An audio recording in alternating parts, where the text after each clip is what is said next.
السلام عليكم ورحمة الله وبركاته. ازيكم عاملين ايه؟ وحشتوني جدا جدا.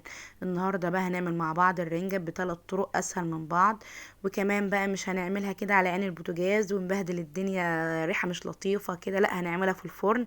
هنوفر بقى على نفسنا الريحة اللي تبقى مش لطيفة اللي مالية البيت وبهدلة البوتاجاز وكده. هنعملها في الفرن، وكمان هنعملها معانا سلطة رنجة، وهنعملها كمان في محلول زيت وخل وليمون، ونعملها كمان في طاسة كده على النار ومعلقتين اتنين كده زيت. كل الحاجات دي سهلة جدا، تعالوا نشوف هنحتاج ايه مع بعض. اول حاجة معايا انا جبت كيلو ونص رنجة. نعمل ايه بقى لما نيجي نشتري الرنجة؟ نجيب الرنجة اللي هي تبقى ناشفة كده وماسكة نفسها، والجلد بتاعها سليم، ما يكونش مهري كده ولا متبهدل. تمام كده. وجبت برضو سردين، بس لما جيت انضف السردين دوت ما لقيتش المقطع بتاعه اتصور، بس مش مشكلة، طبعا كلنا بنعرف ننضف السردين كويس.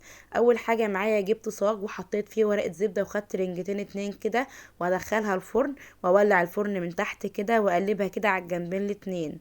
بعد ما طلعت من الفرن ما تاخدش اكتر من 3 4 دقايق في الفرن، بعد ما طلعت من الفرن اسيبها تهدى شويه عشان خاطر اعرف انضفها كويس جدا وما تكونش سخنه عليا. هنعمل مع بعض بقى الرنجه في طاسه على النار بمعلقتين زيت. حطيت طاسه في النار على النار فيها معلقتين اتنين كبار زيت، وحطيت الرنجة، قصيت بس الديل بتاعها عشان خاطر ما تبقاش كبيره قوي على الطاسه، واشوحها كده في قلب الزيت ده. بتنزل بقى السوائل بتاعتها في قلب الزيت فبتاخد طعم تحفه. بصوا جميله جدا ما شاء الله عليها، هي اتفتحت من الجنب ده والجنب التاني، ما بتاخدش معايا دقايق اصلا يا دوبك مسافه ما بتشم النار. بلاش بقى نعمله بقى على عين البوتاجاز من فوق ونبهدل الدنيا كده، والريحه بتبقى مش لطيفه خالص، ونبهدل البوتاجاز برضو. خلاص بقى هنا الرنجة اللي طلعتها من الفرن بعد ما هديت وبردت، اشيل بقى كده البطروخ بتاعها دوت، البطروخ اللي هو الناعم، بيبقى جميل جدا على فكرة. بشيل بقى اللي هو السلسلة بتاعة الظهر بتاع السل بتاعة سمكة الرنجة دي، بشيلها كده بنقطعها. وبنشيل بقى راس سمكة الرنجة دي برضو بنقطعها. بنفصص بقى كده الرنجة كانت دايبة دوب جميلة جدا، بنفصصها كده ونحطها في طبق عشان خاطر نعمل بيها ايه؟ سلطة الرنجة. او ممكن برضو نقطعها نفصصها قطع كبيرة شوية ونحطها في الطبق عشان خاطر نعمل بيها المحلول دي اللي نحطها في المحلول يعني. دي الرنجاية التانية برضو البطروخ بتاعها من نوع الناعم جميل جدا ما شاء الله. بننضفها بنفس الطريقة برضو. تمام كده. وبنفصصها كده زي ما انتم شايفين. بصوا بقى، اسلم طريقه ان احنا نشوي بيها الرنجه نشويها في الفرن. اول حاجه لو عملتها على عين البوتاجاز هتبقى ريحه مش حلوه خالص. هنا بقى بشيل الجلد عشان خاطر ما يشدش معايا. لو انا عملتها على عين البوتاجاز هتبقى مش الريحه هتملى الشقه مش لطيفه خالص. تمام كده. وريحه الزفاره مش هتطلع خالص. تمام. فنحطها في الفرن ايه اضمن.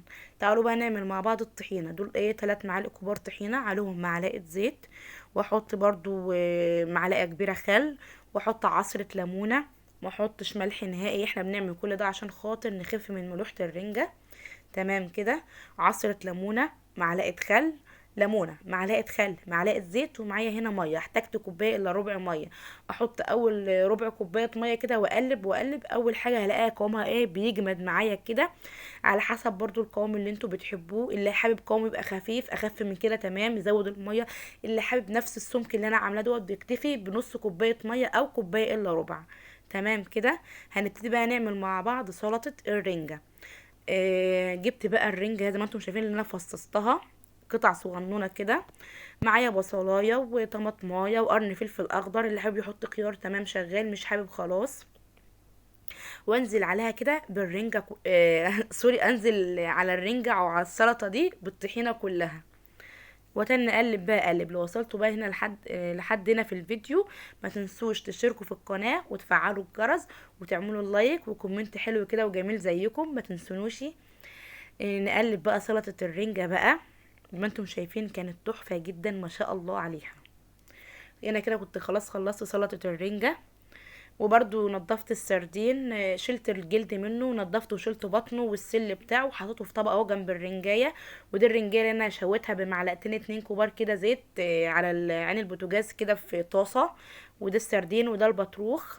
ودي الرنجه بقى اللي هحط عليها المحلول الزيت والخل والليمون. حطيت معلقه كده كبيره خل، وهعصر كده ليمونه برضو كبيره، واحط عليها معلقتين اتنين كبار كده زيت.